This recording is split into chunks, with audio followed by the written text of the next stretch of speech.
Takuto is a lonely, terminally ill patient with no friends, and his family only cares about the life insurance payout they'll get, so no one ever comes to visit him in his hospital room. His only comfort is the world of Eternal Nations, a civilization-building RPG which he plays all the time because he has nothing better to do. One day, Takuto falls unconscious because of his illness, and the next time he opens his eyes, Takuto finds himself sitting on a stone throne in the middle of a forest, and while he is wondering what's going on, he sees a woman emerge from the forest, calling him her king. This is Atu, Takuto's favorite character in the world of Eternal Nations, but even though he's excited to see her in real life, he doesn't know how he should react. Fortunately, Atu is self-aware of the fact that she was part of a game, and she knows exactly who Takuto is, the legendary player who claimed the top of the user rankings year after year. She remembers every single playthrough she and Takuto have gone through, so she knows him better than anyone, and they are both happy that they finally get to meet in person. Takuto asks Atu if she was the one who summoned him here, but in truth, Atu has no idea what's going on here either. She simply found herself in the middle of this forest all of a sudden, but she is pretty sure that this isn't the afterlife. If she has to guess, she thinks this world is similar to Eternal Nations, but they can't be sure of that yet. Either way, Atu thinks this is a great opportunity, so she asks Takuto if he would like to start over with her and build a kingdom just like old times. Takuto likes the sound of that, so he agrees to work together, and Atu goes through the whole opening sequence, although it's a little embarrassing now that they are actually standing next to each other in person. The first order of business is figuring out where they are, so Takuto uses magic to summon a scout. But now that he is actually seeing the scout up close, he is disgusted by how ugly it looks. There's nothing he can do about that. Their Minara is a civilization that rules over darkness and evil, so his early game strategy is to avoid garnering too much attention so they won't get into any conflict, at least until they are strong enough to defend themselves. That's where this bug comes in, so Takuto orders it to go take a look around the area and notify him of anything important. At first, the bug just stands there and stares at him, but then Atu sternly reminds it that Takuto is its commander, so the bug takes off running to complete its task. Takuto was a little concerned that he might not be able to control his troops in this world, but it looks like everything still works the same as it used to. He can also see what the bug sees to some extent, so he should be able to figure out where they are soon enough.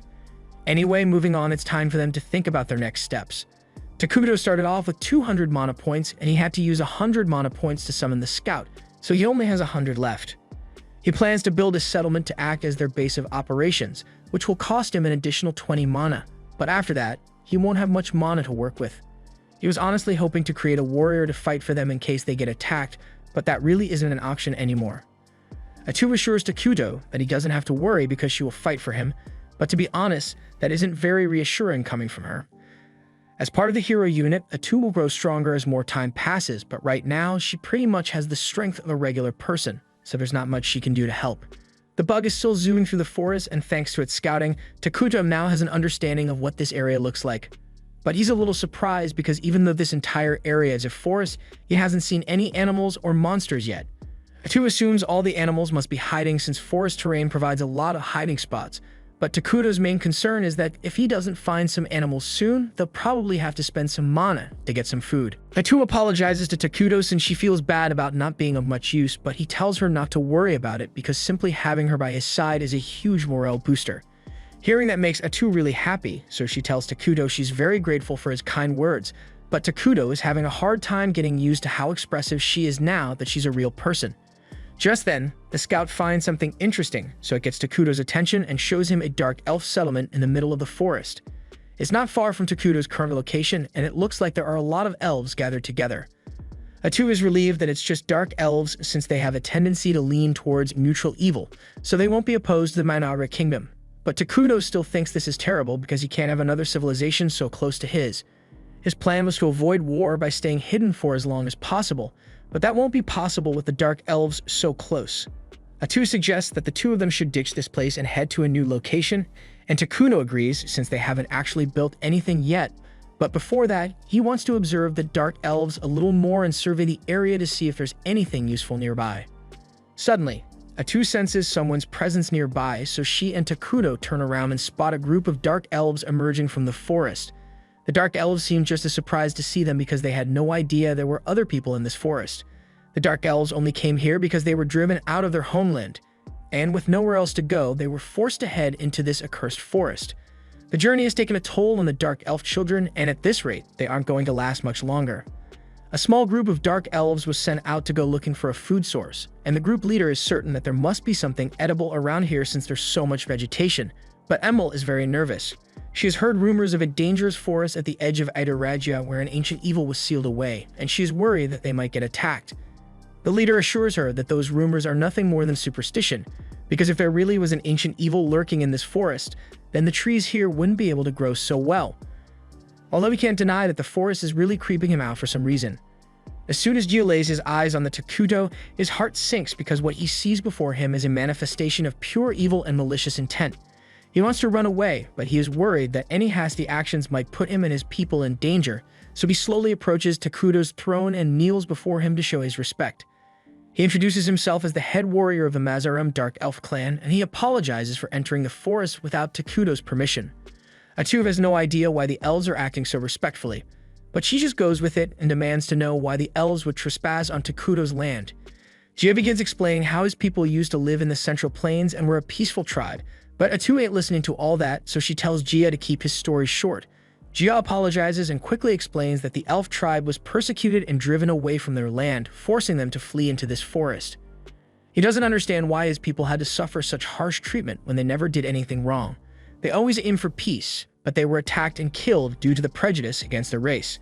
Takuto takes one look at Jia and notices that he looks really thin, so Jia explains that he and his people were barely able to escape as their village was destroyed, so they didn't have time to pack supplies.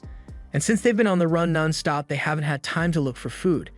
In fact, that's why Jia and his team ventured out on their own since it has been 5 days since any of them have eaten anything, but they haven't had much luck in finding edible plants or animals. Takuto feels bad for them, so he decides to help them out a little and uses some of his mana to create some apples for them. Jia is surprised when he sees apples rolling on the ground because he has never seen anything like it. He's hesitant to try it since he doesn't want to be rude in front of a being like Takuto, but Emil and the others are so hungry that they don't care. They all bite into their apples, and it's the best thing they've tasted in a long time. Takuto even creates some pears so the group will have enough to eat, but Jia is still in shock from Takuto's kindness, and he doesn't know how to react. Fatu yells at him, saying it's rude not to accept the gift that Takuto so graciously provided for them, but Jia isn't hesitating because he is skeptical of the food. He presses his head against the floor and says he really appreciates Takuto's generosity, but there are children of the clan back at camp, and they have grown very weak due to the lack of food. They'll die soon if they don't get something to eat, so Jia asks for permission to take this food back to his clan so he can feed the children. Takuto feels bad for the children who are suffering, so he decides to go the extra mile for them and creates a ton of different food for Jia to take back with him. Although, Atu doesn't approve since something like this will cost a lot of mana. The Dark Elves are all in disbelief at the sight of so much food, and they are even more shocked when Takuto tells them they can have it all. For years, the Dark Elves have been oppressed and forced to live in the shadows, so no one has ever lent them a helping hand like this before. The Dark Elves express their deepest gratitude towards Takuto and carry the food back to the camp. At the camp, the Dark Elves are all on the verge of giving up, but a few of them remain hopeful that Jia and the others will return with some food. Just then, everyone in the village smells something delicious, so they all turn around, and to their delight, they see Jia and the others carrying bags of food on their backs. They are all relieved that they don't have to go hungry anymore, and everyone is praising Jia for finding so much food. But when they ask him where he got it, he just says he got lucky, leaving out the details of his encounter with Takuto. Later that night, Jia is staring at the fire while deep in thought when all of a sudden he is approached by the clan leader Molter. He tells Jia that he did a great job today and that the fruit he found were amazing. But he notices that Jia doesn't seem all that happy about it, so he asks him what's wrong. After a brief silence, Jia explains that he encountered a legendary being deep in the forest and he doesn't know how to feel about it. Molter asks what legend Jia is talking about, so he explains that Emil mentions something about a powerful being that was sealed away in the accursed forest. Molter has heard of the legend before, and he is shocked to learn that Jia actually met the King of Ruin. He explains that according to the legend, when the world becomes too prosperous, the King of Ruin will descend on the land and destroy everything, forcing all civilizations to start over from scratch. In all honesty, Molter can't guarantee that the legend is true, but he is inclined to believe it. He asks Jia if the being he met called himself the King of Ruin, but Jia doesn't remember him saying anything like that. Although how terrifying he looked, a name like the King of Ruin is definitely fitting. Molter asks Jia if he talked to the King of Ruin, but Jia says it wasn't much of a conversation. The King of Ruin didn't say much, but he had a woman serving him who spoke on his behalf. From how Gia has described the encounter, Molter is certain that this being is bad news, so he asks Gia if he had to do something like sell his soul in exchange for the food. Gia explains that the King of Ruin didn't ask for anything in return, but Molter thinks that sounds absurd because what kind of evil being gives things out for free? Gia has no idea why the King of Ruin did it either, but if he had to guess, he would say it was mercy. He assumes that his grace must have sympathized with their predicament and offered aid to save them. Molter is shocked that Gia would call the King of Ruin his grace because that is a title used only to show the utmost respect. But Gia sees nothing wrong with addressing the King of Ruin as his grace because he is someone who deserves respect. Molter can't believe that Gia is actually defending the King of Ruin and asks if he has been hypnotized or something. But Gia points out that the only reason they are even able to waste energy arguing like this is because of the food that they were given by this so-called evil god. And it's not like Gia could have rejected the offer when they were so desperate for food, so what exactly did Molter want him to say? Molter realizes he has no right to judge Gia's decision to trust the King of Ruin, because given the situation, it was the best option. However, as the elder of this tribe, it is his duty to make sure everyone remains safe, so he says from now on, he will handle the negotiations with the King of Ruin. He has been alive for over 200 years, so he's sure he should be able to come to an understanding with the King of Ruin. Meanwhile, back at Takuto's camp, he is currently being scolded by Atu for carelessly wasting his mana on charity. She asks him why he would do something like that, but Takuto just says he felt bad for the elves and he didn't want to let their children starve. Atu understands that, but she reminds Takuto that they have barely started setting up their kingdom, so they can't be wasting their resources like this. She has a point there, so Takuto apologizes for not consulting Atu before using his mana, and he promises to make it up to her. But that aside, there's something that has been bothering him for a while now. He wasn't able to talk to the Dark Elves properly when they showed up because he was so nervous. Atu is surprised to hear that since she had assumed Takuto was playing the role of a disdainful higher being on purpose, but in reality, he's just socially awkward. Just then, the scout bug returns and it informs Takuto that the elves are approaching this area again. Takuto and Atu are surprised that the elves are returning, but he did give them more food than they could carry last time they were here, so he assumes they are coming back for the rest. Having different cultures nearby is bound to cause a conflict at some point, so Takuto really wishes the elves would just take the food and leave already. He could just tell them to get out of the forest, but that would require maintaining a conversation with someone other than Atu, and that's outside Takuto's skill set. Atu can see that Takuto is troubled by this, so she comes up with an idea and suggests that she handle all of the negotiations in Takuto's place. That way, Takuto will come off as a mysterious and dignified king instead of a socially awkward teenager. He likes the sound of that idea, but he asks if it's really okay for him to make her do all the talking. However, Atu said she's always happy to be of assistance, so she has no problem being Takuto's voice.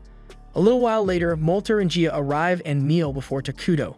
First, Molter introduces himself as the chief of the Dark Elf tribe, and he wants to offer his deepest gratitude to Takuto for providing his tribe with the food they desperately needed. He asks to know the name of their benefactor so he can properly thank him, and after a brief pause to confirm with Takuto, Atu announces that they are in the presence of the King of Ruin, Takuto Aira. Gia is stunned upon realizing that Takuto is indeed the fabled King of Ruin, but they can't be rude to him. So Molter once again thanks Takuto for his kindness towards them. Takuto is relieved that the negotiations have gone well so far, and since there's no conflict with the elves, Atu tells them to just take the food and get out of here. Both Gia and Molter are stunned when they hear this because they were totally expecting to have to pay some high price for receiving aid from the King of Ruin, so they ask Atu if it's really alright for them to leave without offering anything in return. But Atu reminds them they have nothing of value to offer in the first place. Molter really doesn't want to live the debt unpaid, since with someone as great as the King of Ruin it might end up costing their souls, but he can't say that out loud. Takuto can tell that things have gotten tense all of a sudden, so he calls Atu over for a sidebar. Atu is really upset with how stubborn Molter is being, and she is sure that the elves will end up causing trouble for them if they are left alone. So she suggests that they should just kill all of them and move on, but Takuto was actually hoping to build a mutually beneficial relationship with them. He figured out that Molter is uneasy about simply receiving aid for free, especially when it's coming from someone called the King of Ruin, so he suggests they should ask for some reasonable compensation to calm his nerves. Atu thinks it's a good idea, so she relays Takuto's decision to the elves, and Molter looks relieved, but Atu is still trying to figure out what to demand as compensation. She turns to Takuto for help, so he tells her to ask about the outside world. So Atu tells Molter that as compensation, he must provide Takuto with information about the world outside this forest, and he says he would be more than happy to oblige.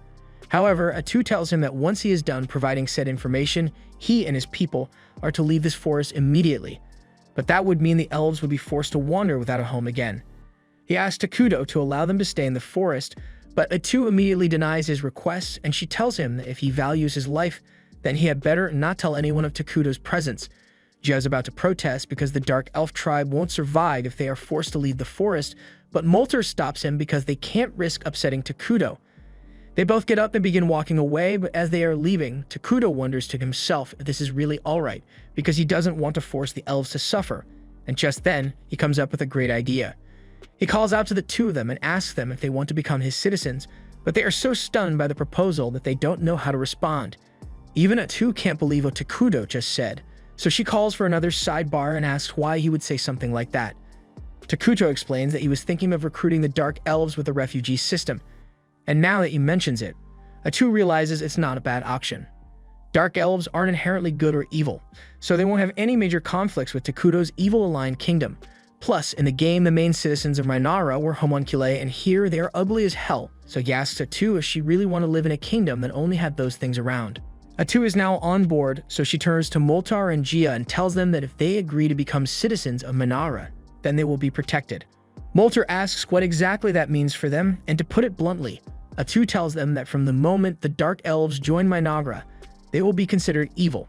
Whether they choose to join Minara or not is entirely their decision to make, but she assures them that if they do join, it will at least be interesting.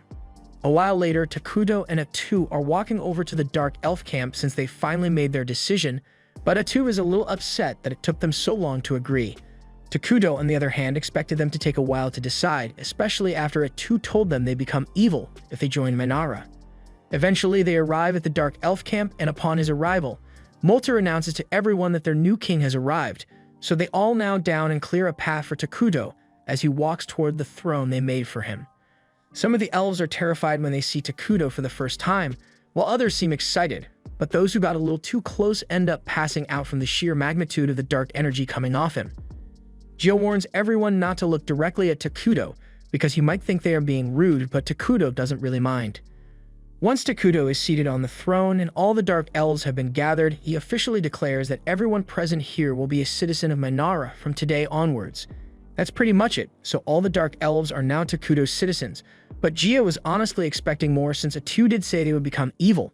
Just then, an immense amount of hatred begins flowing into Jia's body as he recalls all the injustices he and his people have suffered, and it's the same for all the other members of the Dark Elf tribe. And after being reminded of how they've been persecuted, they are all relieved and excited to have someone like Takuto looking after them. A few days go by in the new kingdom of Minara, but things are not going well for Takuto at all. He was just taking a look at the map that Molter gave him, and he becomes incredibly frustrated because this is the worst RNG he has ever gotten for his starting location. Atu asks him what's wrong, so he points to the map and explains that to the north of this forest, there's the holy kingdom of Quolia, which worships the god Arlos, and the elven kingdom of El Na, which worships nature, and both of them lean heavily into the good alignment, so if either one ever found out of the evil nation of Minara, then Takuto and Atu would be toast. There's no way they could ever defeat powerful nations like that in a head-on confrontation, and to make matters worse, this accursed forest doesn't have a single harvestable resource, so the difficulty here is just unfair.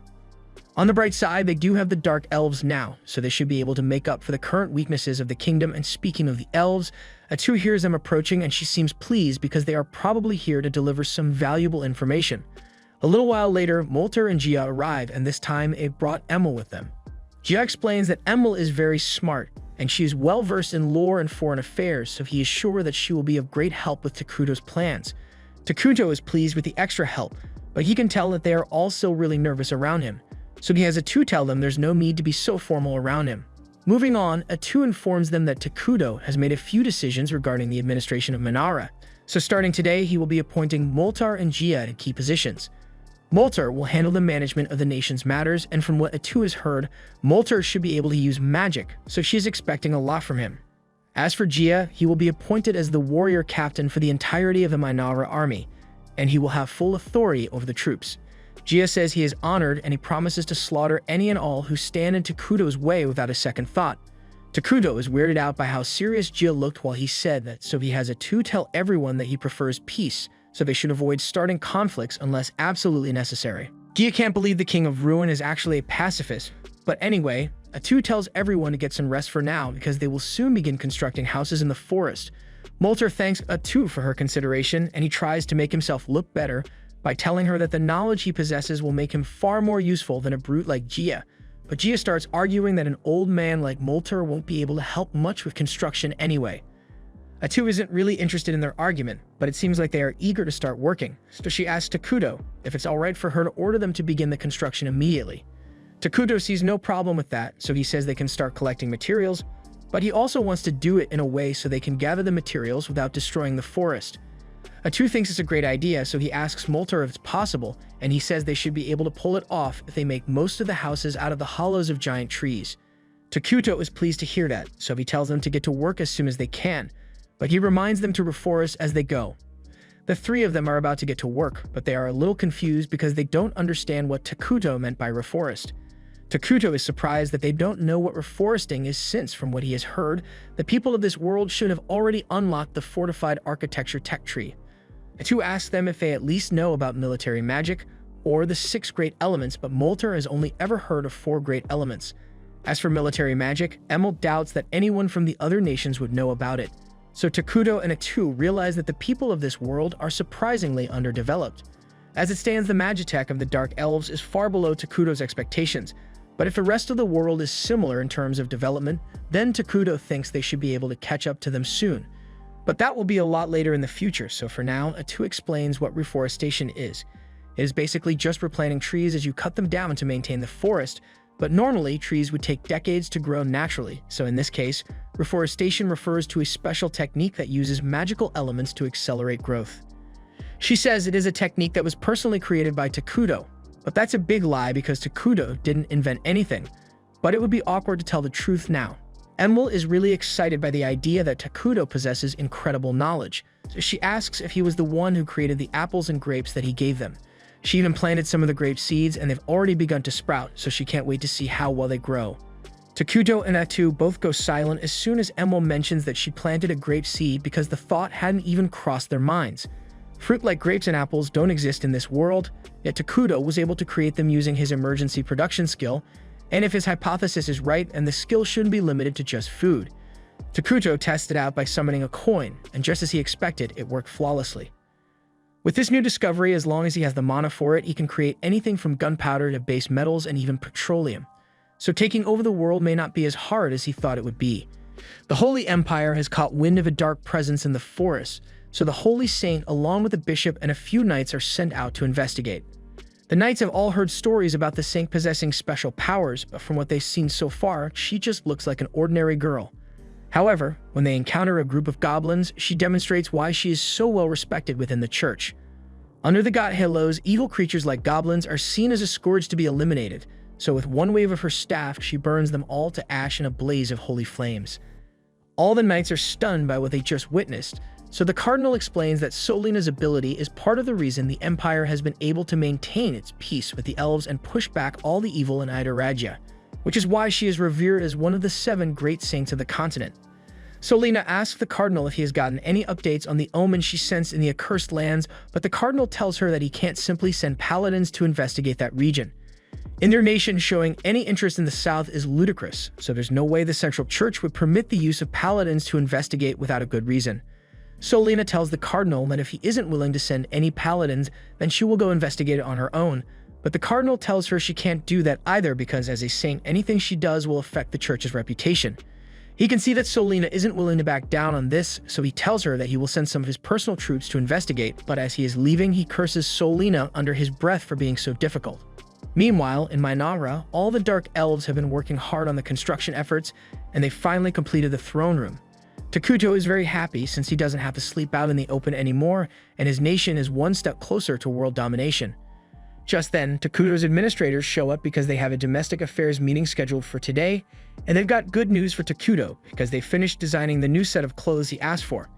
This makes Takuto even happier because he was getting sick of wearing his pajamas constantly.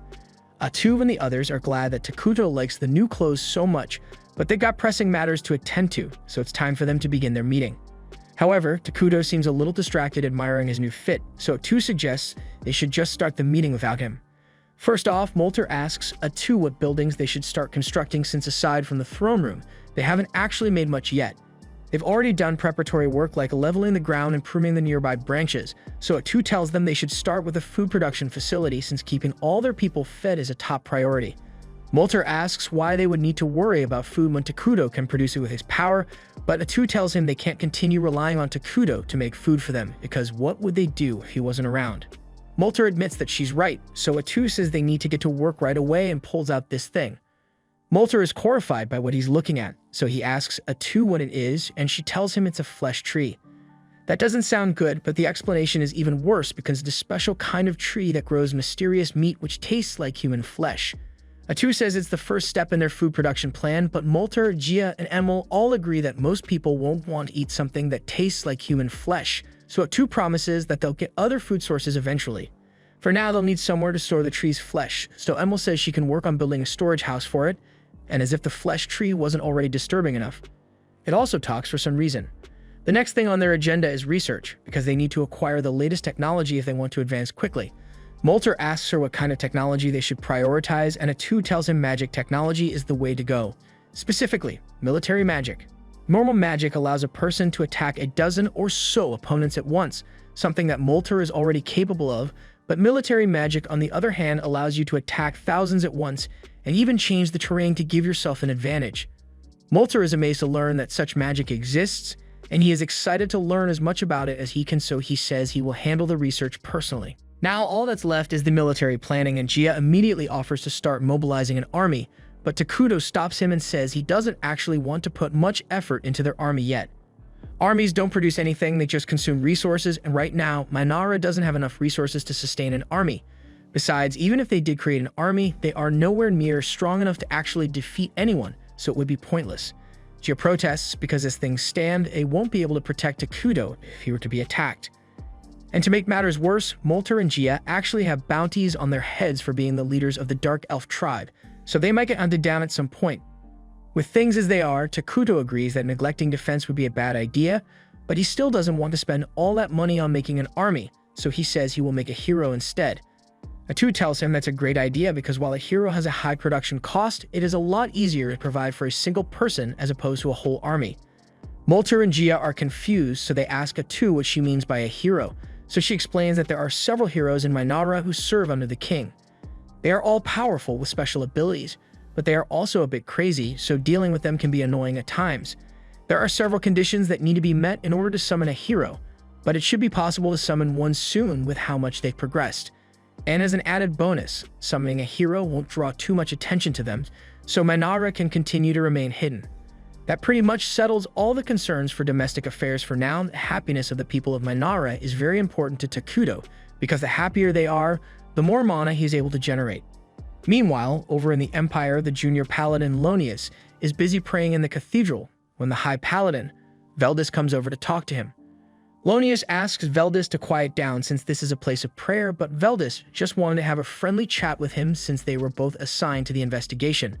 It's about time for them to get going, so Lonius gets up and Veldis notices that he's wearing his wedding ring as a good luck charm, so he must have a family waiting for him at home. Veldis asks Lonius what his family is like, so Lonius tells him he has a wife named Marcia and a daughter named Mina, but his personal life isn't important to their mission, so he doesn't plan to talk about it much.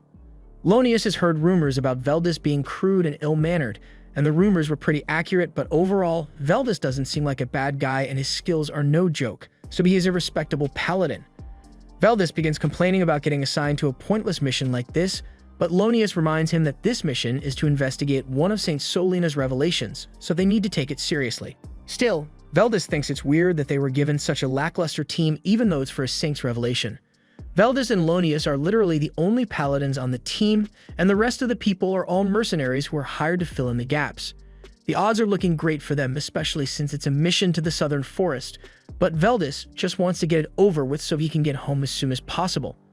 Meanwhile, back in Mainara, construction has been going very well so far. This place is finally starting to look like a proper civilization, and the Dark Elves don't seem bothered by the flesh trees anymore. Takuto is really excited because seeing all this in person is a whole new experience compared to what he used to see when he played the game. Emil shows Takuto around and points to the residential area with mostly treetop houses. Since she's been focused on food production, she hasn't had much time to work on the homes. However, the flesh trees are growing in nicely, so the food storehouse should be complete soon. Meanwhile, Molter has been working on his magical research over at the Magic Institute he created, and most of the citizens who are talented in magic have joined in on his research. In addition, they also discovered a spring nearby, so they now have a secured water source, and finally, this building is the public office where the administrative meetings in Minara will be held. She would have liked to make the building a little fancier, but this is the best she could do with her current resources.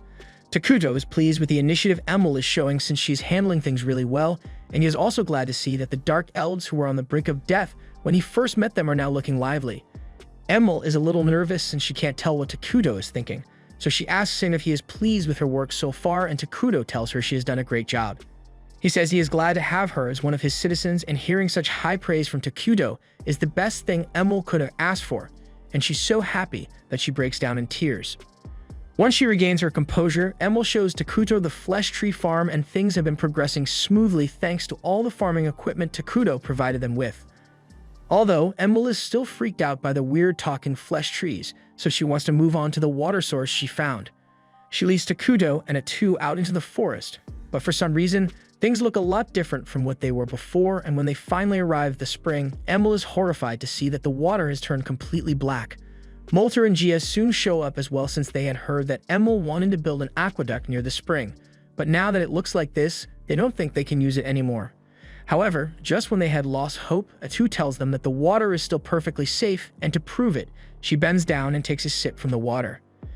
The others are shocked that Atu would take such a risk, but she tells them to try taking a deep breath, and when they do, for some reason, the air feels better than normal. This is one of the benefits of the evil nation of Minara, because all land near the nation becomes cursed terrain, and it grants minor buffs to evil creatures, while applying penalties to neutral and good creatures. That means while the water, air, and land might look dark and deadly, all the evil citizens of Minara will not suffer any negative effects from it. There's just one minor problem with it though. A cursed forest is pretty noticeable, so it kind of ruins the whole strategy of staying hidden. It won't be that bad if the cursed region remains small, but as Minara expands, it will become easier for their enemies to discover them, so Gia and Molter think it's time to start working on that army Gia mentioned before. However, Atu tells him there's no need to worry since a single hero is more than enough to handle any early game threats. Molter and Gia still aren't exactly sure what a hero is supposed to be able to do. Atu could give a long-winded stat explanation, but she thinks it will be quicker to just give them a demonstration. Tentacles begin to emerge from Atu's back, and she uses them to slice down all the trees around her in an instant. Molter and the others are in utter disbelief at what they've just seen, but Atu explains that she is also a hero, and since she has been here for a while, her strength is finally coming back to her. Although it's still nowhere near what it was in her prime. The important takeaway here is that heroes are incredibly strong, and they grow stronger with the passage of time, so as long as they don't face any significant threats for a while, Takuto is confident that they should be alright. But that aside, he's a little upset at Atu because she didn't need to destroy those trees just to prove her strength.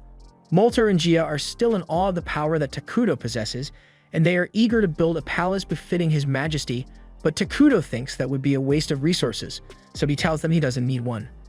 Molter, Gia, and Emil insist that it is absolutely necessary for Takuto to have a castle because they would feel too guilty as his citizens if he didn't, and since they are making such a big deal about it, Atu tells Takuto that he should probably just have one made to satisfy their wishes. Takuto admits that a palace would be cool, and he was hoping to make a floating castle someday anyway, so he might as well get started on it since things are going so smoothly. But unbeknownst to him, the paladins are slowly making their way towards the Dark Continent, and there's bound to be a confrontation when they discover Minara. This was the end of episode 3. Subscribe to not miss the next part.